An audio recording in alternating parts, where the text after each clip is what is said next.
Oh, this is cute. In the bustling gift shop, a man and woman cheerfully picked up items. My daughter, Betty, and I watched them with cold eyes. There was a clear difference in the atmosphere between us and the two in front of us. The man picking out souvenirs with an unfamiliar woman was Betty's husband, John. John, not expecting us to be here, was enjoying shopping with the woman, looking very affectionate. Despite being in public, they had their arms around each other and were talking closely. Seeing them like this, it was obvious how much it hurt Betty. The reality in front of us was so cruel that I wanted to shield Betty's eyes. Anger welled up uncontrollably, making my body tremble.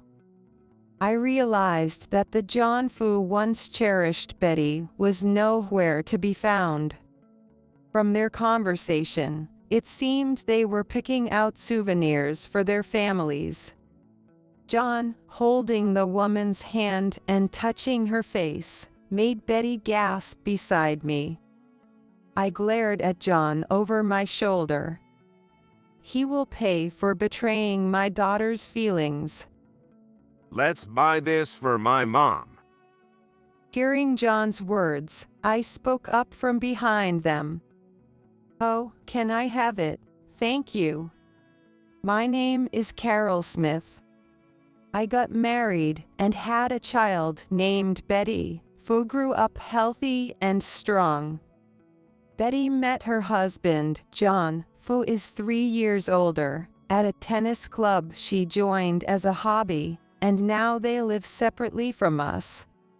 John, Betty's husband, was always involved in sports during his school days and has been part of the tennis club for a long time. Maybe because he's been involved in sports for so long, John values hierarchy and has always been polite to my husband and me, which I clearly remember. John is tall and well-built, so he seemed a bit intimidating at first. But contrary to my expectations, when I talked to him, he was very charming. And he mentioned that his dimples when he smiles are his charming point. I still remember his friendliness, revealing such details about himself. He smiles a lot, eats a lot, and loves to chat. Betty looks very happy with John, and I feel very reassured about her married life. I noticed something was off about a year after Betty got married. Betty and John both have jobs that give them weekends off, so they usually spend the weekends together. But recently, Betty started coming to visit us at home more frequently on her days off. At first, I thought she was just coming to see me and my husband. But since this was unusual for her, I found it a bit odd. Seeing Betty looking somewhat down, my parental instincts kicked in. You've been coming home a lot lately. Is everything okay with John? When I asked, Betty looked down and fell silent. I am not getting along with Mary very well. Betty's almost inaudible words took me by surprise. I've met John's mother, Mary, a few times, and she didn't leave a bad impression. Hearing that things weren't going well increased my vague sense of unease. Listening closely to Betty's story, I learned that Mary lives within walking distance of Betty and John's house and frequently visits them.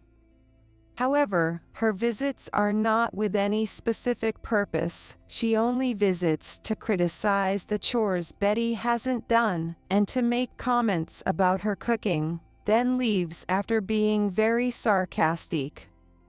At first, Betty took Mary's advice in stride, but the constant frequency and escalating remarks gradually wore her down mentally. Have you talked to John about it? Yeah, but he doesn't take my side. I'm a bit exhausted. Seeing Betty force a smile made my heart ache. Since dating Betty, John had always relied on Mary whenever he was in doubt, always seeking her judgment. Even when Betty tried to discuss her issues with Mary, John consistently sided with Mary, eventually comparing Betty to her. Betty realized talking to John was pointless, so she had been enduring it alone lately. Even after spending time with us, she hesitated to go back to John, reluctantly leaving our house at the end. Feeling sorry for Betty, I wanted to help her somehow. Then, during a holiday, John and Betty planned to visit us. A little after noon, the doorbell rang. When I opened the door, Betty was standing there with John behind her. "Welcome, it must be hot outside. Come in." Long time no see. Thank you for having us. He was still polite, but it seemed like he had lost his former charm. Seeing his distant attitude confirmed that things weren't going well between him and Betty. We all had a meal together, and when my husband went to the bathroom and Betty got up to take a call from work, I had a chance to be alone with John. Looking restless, John was poking at the dessert with a fork. I felt that this was my only chance, so I gathered my courage and spoke to John. "Betty has been coming over a lot lately, and she seems a bit down. Do you know anything about it, John?" I intentionally avoided bringing up Mary and just asked John directly. John seemed to understand what I was hinting at. He looked uncomfortable and quickly looked away. No, I'm not really sure. Work has been busy lately, and I've been really stressed too. John's attitude, clearly trying to avoid the topic, only heightened my suspicion. I wanted to press further, but my husband returned just then, so I had to end the conversation. Betty seemed to be forcing herself to act cheerful in front of us, probably to avoid making us worry. Their visit ended, and Betty's birthday was approaching. Before she got married, we used to go out for dinner as a family or take trips together for her birthday. But since she started dating John, he always took a day off to celebrate Betty's birthday. Betty would always happily tell me about what John did for her and the presents he gave her. From what I saw during their visit, I couldn't honestly say their relationship was good. I thought to myself that John would probably take time off this year too to celebrate Betty's birthday, and I hoped that this might be a chance for their strained relationship to improve. The day before Betty's birthday, it had been raining since morning, and the forecast said it would rain all day. I hoped the weather would clear up for Betty's birthday tomorrow. Where do you think John and Betty are going for her birthday tomorrow?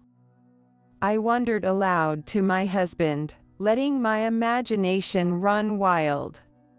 We had picked out a birthday present for Betty together, and I was about to message her to ask when we could give it to her when the doorbell rang.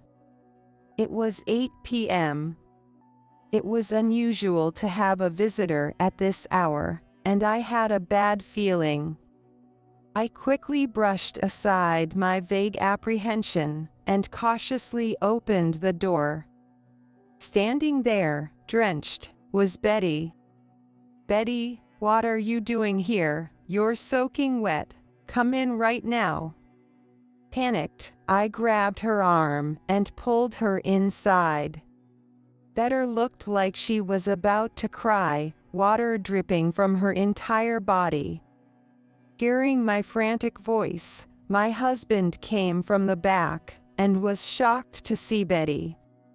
He brought a towel, and I placed it over Betty's head. Though it was hard to tell through the rain, she had been crying. Seeing her shoulders shaking with sobs, I gently wiped her head with the towel. I immediately sensed that something had happened with John. After drying her off, I urged Betty to take a shower. I was eager to hear what had happened, but warming her rain-soaked body came first. Betty obediently took a bath, and 15 minutes later, she appeared in the living room looking a bit more composed. Seeing her a bit calm gave me some relief. What made her cry so much? But a bad feeling still lingered. Sorry for worrying you. I left the house in a hurry and forgot my umbrella. What happened? If you can, I'd like you to talk to me about it. I handed her a cup of coffee and waited for her to speak. Betty began to talk hesitantly. Before coming here today, Betty had asked John about their plans for tomorrow. John seemed to have no idea what she was talking about at first. Feeling uneasy about his reaction, Betty casually mentioned her birthday, and John suddenly remembered and said he had work. I have important work. Don't bother me. When Betty pressed him, feeling frustrated, he said it harshly.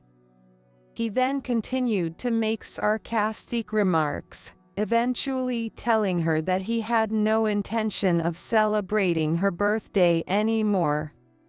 Forgetting her birthday, which he had celebrated every year, coupled with John's intimidating attitude, was too much for her to bear.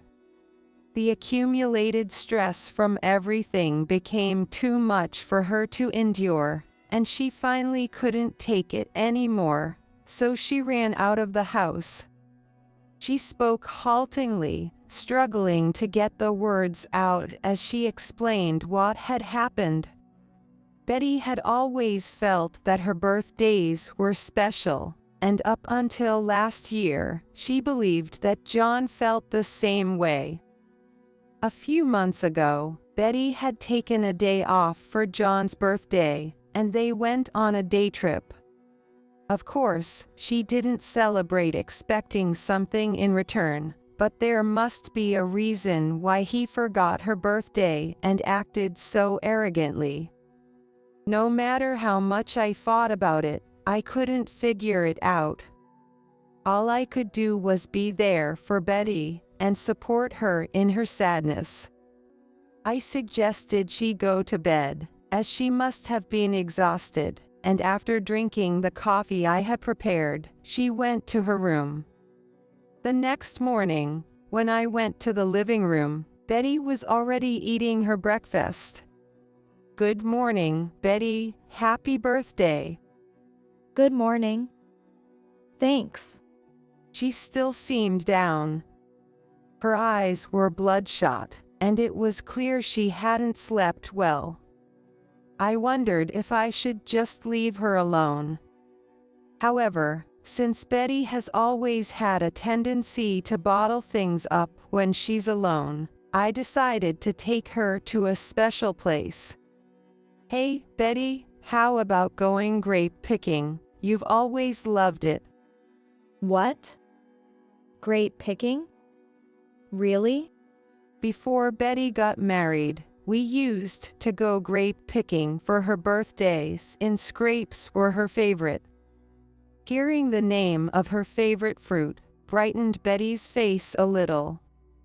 Feeling a bit relieved by her reaction, I nodded enthusiastically at her hesitant question.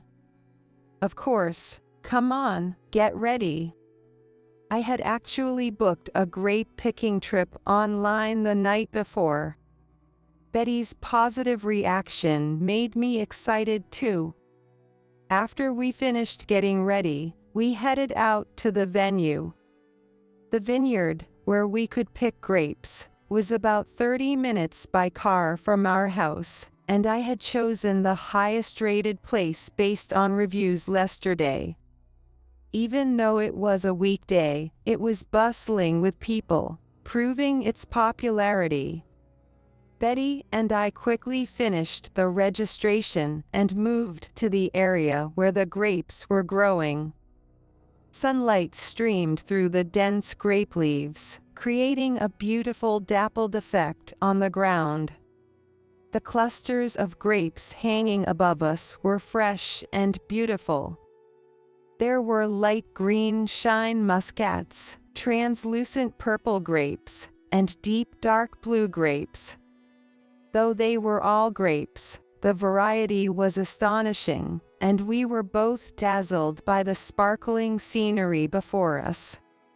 The fresh scent of the fruit tickled our noses next. I couldn't help but take a deep breath, savoring the fruity aroma. When I glanced at Betty beside me, she too had her eyes closed, inhaling the refreshing air just like I had. Feeling a bit relieved, I began selecting grapes to eat. Betty chose a rare variety called Queen 7. She loved grapes and knew a lot about different types and their characteristics, so finding her favorite type made her very happy. She picked a bunch and popped a grape into her mouth.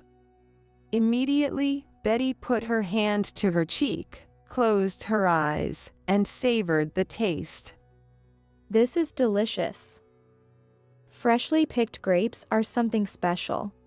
Seeing Betty's happy expression made me smile naturally. After Betty finished eating her grapes, she helped me choose mine. She vividly explained the characteristics and flavors of the different grapes she knew. Matching my preferences with the available grapes, I chose this Shine Muscat. The characteristic muscat aroma was appetizing, and I popped a grape into my mouth. The sweet, juicy fruit made me react just like Betty did. You're right, it's really delicious. Betty looked pleased with my words and suggested that we look around for more grapes. I happily agreed, and we continued exploring the vineyard. The vineyard had a wide variety of grapes, which was prominently highlighted on their website as their main attraction. From small, common grapes to large ones. There were beautifully round grapes and unusually elongated ones. There were many varieties not typically seen in supermarkets, and Betty curiously observed them from different angles. Seeing Betty so engrossed, I felt relieved that bringing her grape picking was a good idea. How much time had passed, I wondered. Suddenly concerned about the time, I looked around and noticed that Betty wasn't beside me. It seemed we had both gotten so absorbed that we had separated. I scanned the area and saw Betty a bit farther away, intently examining the grapes. She was looking up and didn't seem to realize that she had drifted away from me. Since it had been a while since our last grape-picking outing, I decided to let her enjoy herself a bit longer before calling out to her. Then, I noticed a couple making a commotion just behind me. While observing the grapes, I overheard their conversation. It seemed the tall man had hit his head on the grape trellis. That moment brought back an old memory. It was the day after Betty and John got engaged, when both families went out for dinner. The restaurant they chose was an old, traditional place, and John, who is nearly 6 feet 3 inches, hit his head on the entrance. Oh, being tall can be such a hassle sometimes. I recalled John's reaction as he winced in pain, and Betty's face as she laughed while still looking worried. This memory made me smile. Then, I heard the same phrase and voice, and I turned around instinctively. Right then, I was too shocked to move. People bumped into me as they passed, but I was too focused on the person ahead to care. There, enjoying grape picking with an unfamiliar woman, was John. At first, I thought I must be mistaken, but then I realized the voice I heard earlier sounded just like him. I hadn't considered the possibility of John being here, so I didn't recognize the voice immediately, but seeing his face made it real. Sweat began to form in my clenched palms. John hadn't noticed me, so I quietly moved closer, trying not to be seen. I wanted to believe that this man was someone other than John. But when I saw the dimples in his smile directed at the woman, my faint hope faded. The face of John, who once told me with a childlike grin that his dimples were his charm point, now seemed to be painted black. The woman beside John looked about 2 or 3 years younger than Betty, much shorter, with about a foot difference in height. Her cute, fluffy dress and trendy curled hair made her seem even younger. Betty, at about 5 feet 7 inches, is tall for a woman, so she and John don't have a significant height difference. She also prefers pants to skirts, likely because of her height, making her the complete opposite of the woman with John now. I think people mistake us for siblings because of the small height difference. Betty had once said, a bit sadly, which made the scene before me even more distasteful. Had I not known John, I might have thought they were a perfect couple. People around them probably thought the same, as they looked quite happy together.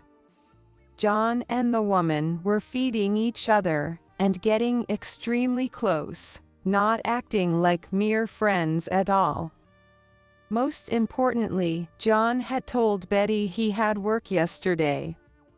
Unable to comprehend the situation, I just stared at John and the woman. Then John bent down and kissed her. I shuddered at that moment. Seeing John, who had canceled plans with Betty for her cherished birthday to spend it with another woman so publicly, filled me with growing anger. When I looked at where Betty had been, I saw her walking away with her back to me. I took out my phone from my bag and snapped a photo of John and the woman, who were arm in arm. I gripped my phone tightly after taking the picture. Glaring at John from a distance as he flirted with the woman, I then set out to find Betty. I found her shortly after. Seeing Betty so happy and satisfied made me hesitate to tell her about John. But I couldn't forgive John for betraying Betty while acting as if nothing was wrong. I couldn't just let it go. Betty, listen to me and try not to be shocked. I saw John earlier. What? John? No way. He's at work. You must be mistaken. Betty insisted, but I kept looking at the photo on my phone. Betty wouldn't believe it unless she saw it with her own eyes. It was painful to be in a situation where I knew showing Betty the pictures would hurt her, but I wouldn't be believed otherwise. But I felt that this was the only way for her to accept the reality. So I resolutely showed Betty the photo of John and the woman. Her eyes widened as she looked at the screen, and then tears began to well up in her big eyes. No way. Why? Despite the bustling vineyard, an eerie silence surrounded us. Supporting the now weak Betty, I led her to a quiet spot, and we sat down on a bench together. I wasn't sure whether to tell you, sorry, especially on your birthday. No, I'm glad you told me. I had been feeling a bit suspicious lately anyway. Betty seemed to calm down a bit, shifting from shock to anger. I need to know if he's really cheating. I'm going to find him. She must still have been confused, but Betty stood up from the bench with determination. I felt a bit uneasy, but if we missed this opportunity, John might manage to cover it up. I quickly followed Betty as she marched off. I led Betty to where I had seen John, but he was already gone. Did they leave already? Looking around, I spotted John and the woman in the gift shop inside the vineyard. I quickly told Betty, and we entered the store. John and the woman were looking at grape keychains and talking. As we got close enough to hear, we learned that the woman's name was Ashley. Oh, this is cute. Let's get this for my mom. You're right, it's adorable. She'll love it. Hearing this conversation, Betty and I exchanged angry looks. Before Betty could say anything, I approached them and spoke first. Oh, what a cute gift. Thank you so much. John and Ashley, lost in their own world, jumped when I suddenly spoke to them. John turned around and froze when he saw me. Well, Of course, Ashley must have thought a stranger was talking to her. John tried to escape, but seeing Betty behind me, he couldn't move. Nice to meet you. I'm Betty, John's wife.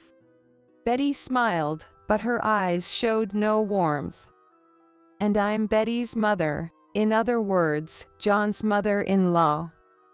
At this, Ashley looked up at John in disbelief. what's going on? From her reaction, it was clear Ashley had no idea John was married. John just stood there, flustered and unable to say anything. What is your relationship with John? I'm dating John. We're even engaged. Ashley and John had met online and developed a relationship from there. John had never mentioned being married, and he never wore a ring or gave any indication that he was. Betty and I were speechless, listening to Ashley's low voice. He's married, but hid it, and even got engaged to another woman. I've already told my parents. We're engaged. What are you thinking? I won't forgive you. I'll sue you. Ashley, more furious than us, confronted John, her voice echoing through the store. Gradually, more people gathered around, and we became the center of attention in the area. John, you lied about having work, and you're cheating. Betty murmured to John, and Ashley, who had been confronting John, turned quickly to Betty and apologized. I'm so sorry. I really didn't know. I don't know how to make it up to you. Ashley looked like she was about to cry. Despite feeling anger towards Ashley for laughing with John while Betty was in pain, it became clear that Ashley truly didn't know. Ashley continued to apologize to Betty, and I started to feel sorry for her too. Ashley had been deceived, just like Betty. Her sincere response showed she was a decent person. No, you're a victim too. Betty seemed confused, but she knew it wasn't right to direct her anger at Ashley, who knew nothing.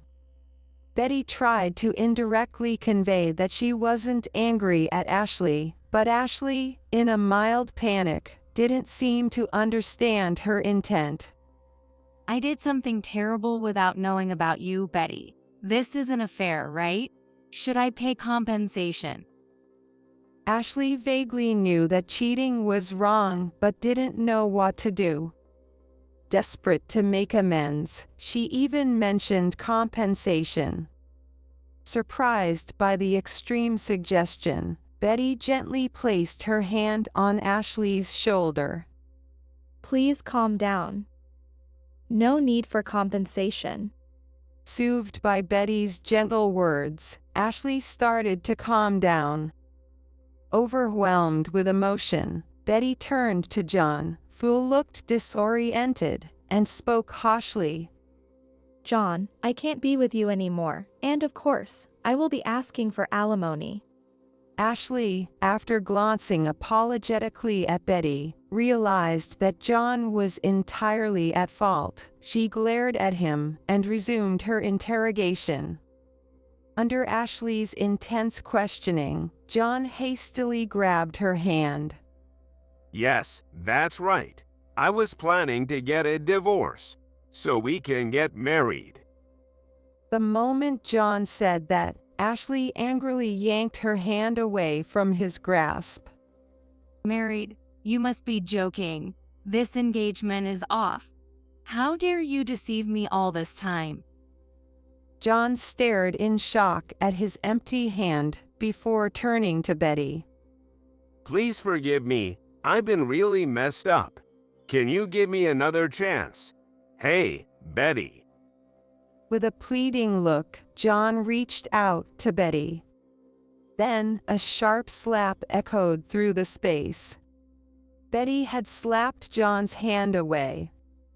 How dare you say such selfish things? Divorce is the only option. I was a fool to trust you. The force of Betty slapping his hand away caused John to stagger. John, unable to move, stood frozen in an awkward position. Other customers, having witnessed the entire scene, began whispering about John. Betty was met with looks of admiration, while John was subjected to pity and scorn. Eventually, Ashley gave us a slight nod and walked away. John, as if all the strength had left his body, collapsed onto the floor. Neither Betty or I, nor anyone around, reached out to help him. After a while, a store clerk appeared and told John to move since he was disturbing other customers, but John remained motionless, staring at the ground. A male clerk reluctantly helped John to his feet and led him to the office, practically dragging him. The sight of an adult being dragged by a store clerk was pitiful, and people around us snickered at John. We watched John with cold eyes before leaving the vineyard. Afterward, John paid alimony to both Betty and Ashley, and reluctantly agreed to the divorce. John must have struggled financially with the alimony payments to both women, but that was not our concern.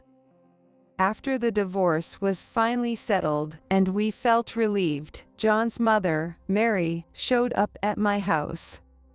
Knowing that Betty was there, Mary started yelling as soon as Betty opened the door. How dare you? Divorce. This is all your fault, right? Mary wanted to pin all the blame on Betty. She continued to rant about how poor John was and how unreasonable Betty was, exhausting herself in the process. After her tirade, Mary stood there, panting. Betty looked at her firmly. If you have complaints, take them up with John, who cheated. Stop making baseless accusations. If you continue causing a scene, we will call the police. I warned her from behind Betty, and Mary seemed shocked by Betty's reaction. She probably expected Betty to be compliant as she had been during the marriage. When we were married, I endured it, but I won't put up with your harassment anymore. Mary seemed increasingly shocked by Betty's firm tone. Overwhelmed by our determination, Mary quickly left. Later, Betty heard from mutual acquaintances that John had to quit his job. Apparently, a colleague from John's company happened to be at the vineyard that day. The colleague witnessed the scene and spread the word within the company, causing the rumor to spread rapidly. Eventually, the gossip reached John's boss and the company president, who was known to be a family man, and reprimanded John severely. Being reprimanded was bad enough, but the rumors didn't stop. John ended up with the label of being the guy who took a day off on his wife's birthday to go grape picking with his mistress. Moreover, the story of him being dragged by the store clerk spread throughout the company, drastically changing how everyone viewed him. John, who had been diligent and had opportunities for promotion, found himself ostracized and ultimately chose to resign. According to mutual acquaintances, after John resigned, he and Mary struggled financially, sold their house, and ended up living in a run-down apartment, depleting their savings. John's father had passed away from illness a few years before John married Betty, and without a job or assets, life was indeed hard for John and his elderly mother, Mary. Neither Betty or I felt any sympathy for them, as she recounted the story calmly. Honestly, it felt like they were getting what they deserved. Betty returned to her parents' home less than a month after the divorce, but at first, she seemed like a shell of herself. The divorce went through smoothly, but the pain of being betrayed by someone she loved was unimaginable. Thinking about Betty's state, I couldn't feel any sympathy for John. My husband and I did our best to support and encourage Betty, and little by little, she started to regain her former brightness. About 6 months after Betty's divorce, I was invited to a friend's house whom I had met through a hobby class. When I heard the address, I realized it was very close to the apartment where John and Mary lived. Knowing this made me reluctant to go, but I decided that even if I ran into them, I could just ignore them. I went to my friend's house and had a wonderful time, but on my way back in the evening, I saw a soup kitchen at a park. Since there are no parks near my house, it was the first time I had seen one. My eyes were drawn to the unusual sight. Then I saw John and Mary among the people there. I thought I must be mistaken and looked again, but it was definitely them. They wore tattered shirts and torn pants, their hair was messy, and their faces were dirty. John looked lifeless and much older than his years. I was so shocked by the drastic change that I paused, but I reminded myself that it was his own doing.